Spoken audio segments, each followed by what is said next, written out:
اعوذ باللہ من الشیطان الرجیم بسم اللہ الرحمن الرحیم۔ میں حافظہ مبیناز انصاری قرآن سیکھے اور سکھائے میں آپ کے ساتھ حاضر ہوں۔ آج میں نے آپ کو سوال و جوابات میں سبق نمبر 1 اور سبق نمبر 2 آپ کو بتانے ہیں۔ سوال نمبر 1، حروف مفردات کتنے ہیں؟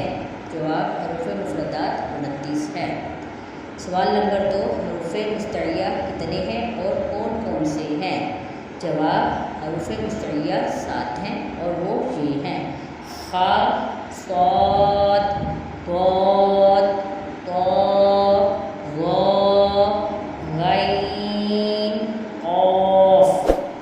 سوال، حروف مستعلیہ کو کیسے پڑھتے ہیں اور ان کا مجموعہ کیا ہے؟ جواب، حروف مستعلیہ کو ہمیشہ ہر حالت میں پور یعنی موٹا کر کے پڑھا جاتا ہے اور ان کا مجموعہ ہے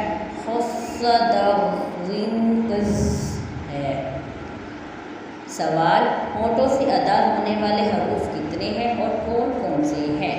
جواب، ہونٹوں سے ادا ہونے والے حروف 4 ہیں۔ نمبر 1، با، فا، میم، واو۔ سوال، حروف صغیر یعنی سیٹی والے حروف کتنے ہیں اور کون کون سے ہیں؟ جواب، حروف صغیر یعنی سیٹی والے حروف 3 ہیں: ز، سین،